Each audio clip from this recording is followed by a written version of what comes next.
You know that feeling, right? You're staring at a Portuguese sentence, and you see two words that look almost the same but are doing totally different things. It can be super frustrating. Well, today, we're going to crack one of the classic grammar puzzles that trips up a ton of learners.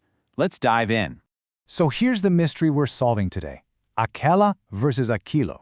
Now, on the surface, they both kind of mean that. So why can't you just use them interchangeably? What is the secret rule that native speakers just seem to know? Well, don't worry, we're about to crack that code together. And this sentence right here, this is our main piece of evidence. It's a great little quote inspired by Freud, and it's perfect for us because it uses both words. It basically translates to, one of the phrases that often occurs to me is that one in which Freud explains that the neurotic always produces that which he most fears. See, you've got Aquela and Aquilo sitting right there, side by side. Our investigation starts now. Okay, first up, let's put our first word of interest, Aquela, right under the microscope. The best way to think about Aquela is to see it as a really precise tool, like a laser pointer. So let's just zoom in on the first part of that sentence. The key thing to see here is that Aquela isn't just pointing vaguely. Nope, it's pointing back at something very specific that we already know about.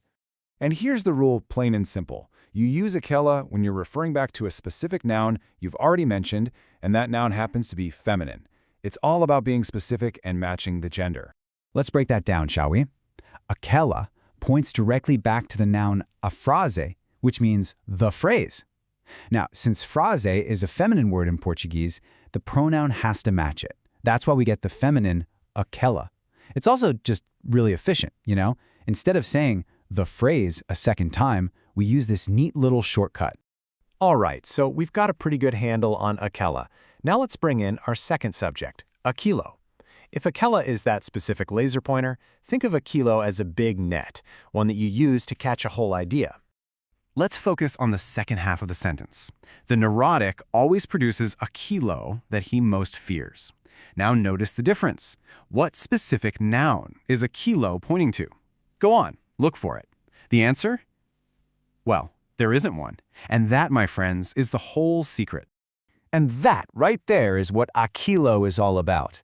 It's our go-to word when we're talking about a big idea, a general concept, or just some unnamed thing. It's basically the pronoun for anything that's undefined. Let's really unpack this one.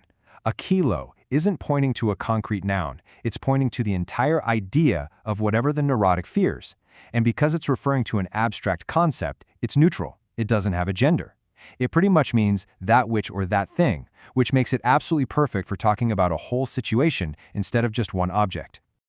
Okay, so we've investigated Aquela, we've investigated Aquilo, we have all the evidence we need. It is time for the big reveal. Let's put these clues together and solve this puzzle for good. And here it is, laid out plain as day. On one side, you have Aquela. It's feminine, and it's for specific, named things like a frase.